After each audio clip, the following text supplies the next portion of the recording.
Morning everyone.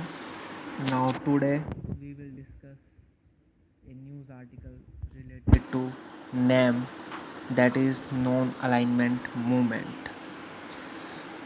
Recently Narendra Modi addressed a summit of non-aligned nations which generated a lot of criticism as well as commendations. But those who criticizing it or applauding it, they're missing the real thinking behind this summit, like why this summit has organized. So first of all, there in the like जब से BJP power में आई है तब से ऐसा देख रहे हैं कि उनका नैम के प्रति झुकाव थोड़ा सा कम है, वो उसको इतनी तवज्जो नहीं देते हैं। तो इसका ऑब्वियसली बात है, तो क्रिटिसिज्म कौन करेंगे?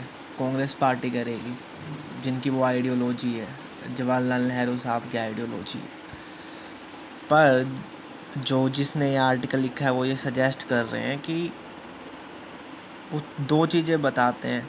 वो ये उनका मेन जो थीम यही है कि भाई इंडिया को नैम में रहना चाहिए, और क्यों रहना चाहिए, तो वो इसके 3 रीज़न बताते हैं। तो वो 3 रीज़न कुछ इस तरह से है कि अब जो हम देख रहे हैं कि यूएस और चाइना के बीच में टेंशन्स लगातार इंक्रीज़ हो रही हैं, तो इन टेंशन्स को अब पॉलिटिकल साइंटिस्ट एक नया नाम दे रहे हैं, new cold war.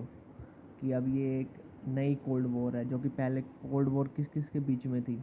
USA and USSR के बीच में कोल्ड वॉर थी, जो कि 1991 में आफ्टर डिसइंटीग्रेशन ऑफ यूएसएसआर ख़त्म हुई है।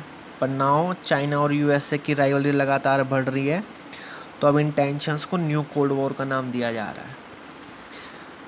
तो ऑथर बोलते हैं कि अब दोनों बड़ी पावर्स हैं, यूएसए और चाइना भी, तो फिर इंडिया दोबारा से किसी एक के साथ जा नहीं सकता। तो अब कह रहे हैं नैम को दोबारा से फॉलो करने का टाइम आ गया है। तो पहला सजेशन उनका ये है कि भाई अब न्यू कोल्ड वॉर आ रही है, तो आप नैम पे थोड़ा सा फोकस बढ़ाइए। फिर दूसरा बोलते हैं कि इंडिया जैसे दूसरी ग्रुपिंग्स हैं, जैसे ब्रिक्स हैं, उनमें कुछ ज़्यादा ही दिलचस्पी ले रहा है, तो उसको ऐसा नहीं करना चाहिए, क्योंकि इंडिया से बड़ी बड़ी पावर्स हैं उसमें। जैसे चाइना है, अब चाइना ब्रिक्स को क्या बोलते हैं? ब्रिक्स चाइना डोमिनेटेड है, इंडिया की वहाँ पे कोई स्पेस नहीं है, इंडिया की कुछ खास चलती वलती नहीं है वहाँ पे।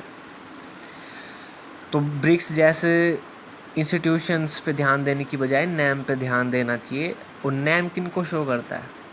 डेवलपिंग कंट्रीज़ को। तो डेवलपिंग कंट्रीज़ की जब आवाज़ बनोगी तो इंडिया की लीडरशिप मजबूत होगी या नहीं होगी? ऑब्वियसली होगी।